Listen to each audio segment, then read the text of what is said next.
I'm not sure if I already mentioned this before, or if it was something I just wanted to talk about and didn't.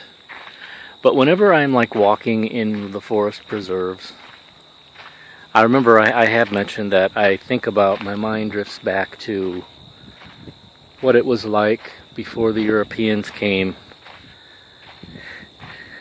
and North America was just, wild with the Native Americans. And I think about those days. When I go camping, my mind usually drifts back to pioneer days and before, when it was wild and untamed and undiscovered. And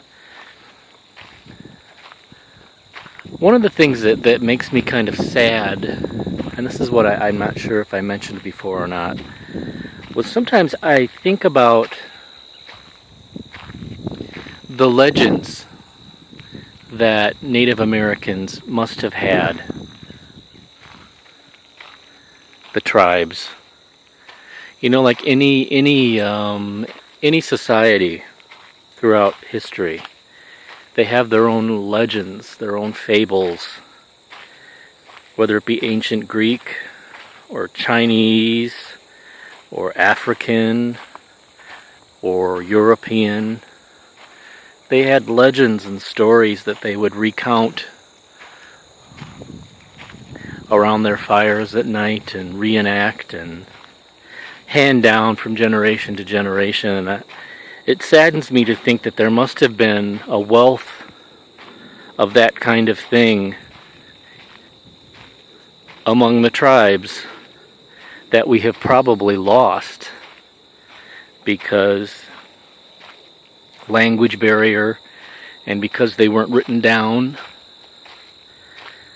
There must have been wonderful epic tales of battles, love stories that occurred here on the land that we now are born and raised on, that we'll never know, that weren't told, that weren't written down, and died into memory. That makes me sad. I would like to know those tales because, now we live here and it would be nice to have that heritage. Even though it belonged to the Native Americans, it's a part of this land. And it would be nice to know. I know when I go to Starved Rock, there's somebody walking over there. When I go to Starved Rock, some of the folklore surrounding the bluffs and cliffs is sort of what I'm talking about. I mean, Starved Rock itself is named Starved Rock because supposedly a group of, I never get the native tribe names correct, a group of, what were they? The native tribes that lived indigenously at Starved Rock. I don't remember their name, if they were something like, started with a K. But anyway, I think they killed the Illini chief, Pontiac.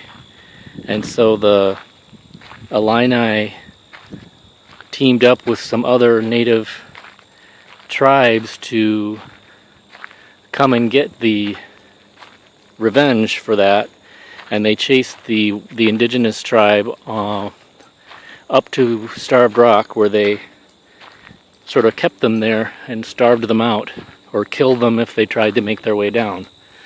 The next bluff over from Starved Rock along the Illinois River is called Lover's Leap, and it's called that because there is a legend that a Indian, I don't know if she was a princess or just an Indian maiden, and I don't remember the story, it's been so long since I've been there now. She was not allowed to marry the man she loved, so she threw herself off the cliff, and hence it was called Lover's Leap. And I don't remember if the man she loved, she was denied marrying him, or if he died in battle. But it's legends like that, you know. Think of all the different tribes. They must have had similar tales about wherever they lived. The Northeast, the Southeast, the Midwest, Northwest, Southwest. They must have all had their local fables and legends. And comparatively, we really, I think, know only a handful of those. Sad. It makes me sad to think that.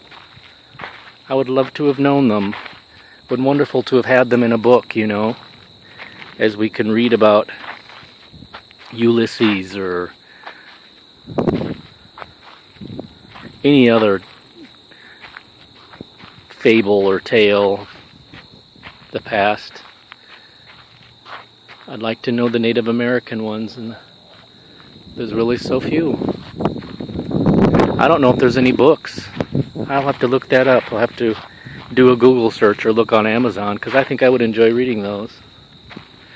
That's the kind of thing I like to read, that and true history, when I go camping. I want to know about what happened in the past when I'm there. So as I'm walking along with my dog, I think about it and sort of commune with the spirits of the past. Poke along, puppy. Okie doke. Bye.